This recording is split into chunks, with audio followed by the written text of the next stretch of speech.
July is here and it's savings month and it's the savings investment monitor. So today we officially launched the findings and I'm really excited to be having a fireside chat. Lynette, I'll start with you. What were some of the most interesting highlights for you this year? The first is the figure of 57%. I think that represents or reflects the number or the percentage of people that are earning less than they were at the end of February this year. I think the other figure that jumps out at me is 43% of people that have personal loans, up by about just over 20% year on year. I think the other one for me is the figure of 40% of people that say, and these are the employed people, the ones that haven't been retrenched since February, 40% saying that they only have enough funds to last them 1 month or less. Maybe Maya, coming over to you, it's been the same old question year after year. Are we saving enough as a nation? You know, we don't save enough. Both on a macro and in a personal household position. So we know on a macro level that household savings in South Africa are actually negative, which means we are dis-savers. It puts us as one of the worst savers in the world. And I'm talking now amongst our peers even. We can't just blame poverty or income inequality because other countries within sub-Saharan Africa, places like India, Brazil, save more than we do. Even in the sense of being able to have funds for an emergency to give us some financial resilience. We don't have that.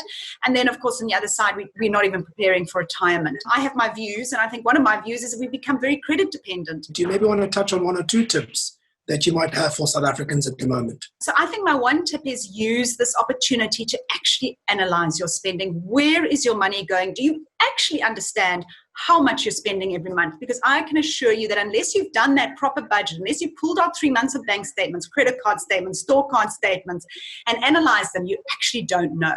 So get a handle on that first, and from there decide what your strategies are going to be. But don't just have a knee-jerk reaction and take every last little bit of quick solutions available to you. Use this opportunity to really reconstruct your finances and develop a relationship with your money and know where your money is going.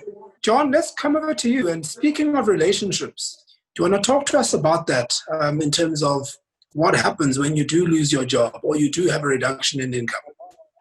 So in times like this where there's an expectation from family for you to provide financially, I think it's important to take your family into confidence and make them understand that the situation has changed.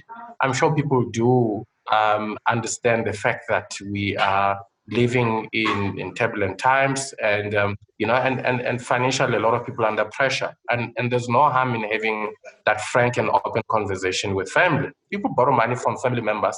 They would rather go and pay financial institutions, maybe pay their stockpiles, and they pay their family last. But the problem with that is that you actually lose valuable information. And there's no price you can put on your family relationships. So I think it's definitely one to think about. Maybe just also talk to us a little bit about the role of financial advice during this time. The knee-jerk reaction from many people when they are under pressure and when they're worried is to actually cancel their policies and not take calls from credit providers, and when they're supposed to be doing the opposite.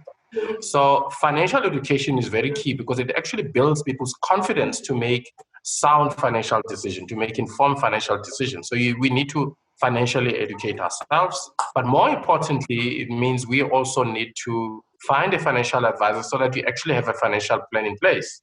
And Disa, can I perhaps add in there? Because one of the yes, please. Is people just letting debit orders bounce. And that's been a really major problem. So people just, instead of engaging with service providers and saying, look, I can't pay my premium this month, or, it could be your cell phone, it could be your insurance cover, it could be whatever. People have just ignored it. Their salary hasn't been in their account. They didn't have enough money and it's bounced. The impact of that has been absolutely enormous. First of all, you lose your cover, which at a critical time. Secondly, your bank goes and charges you a massive debit order bounced fee, which is the last thing you really need at that time.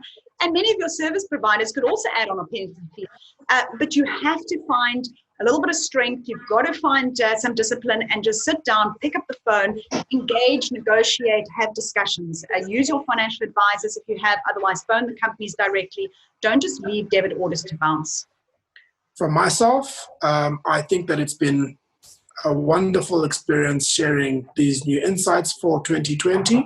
And certainly as one of the custodians of the nation's savings, it's so important for Old Mutual to share these insights and findings that we can help people to understand insights, trends, but also plan for what they need to do to be better in managing their finances going forward.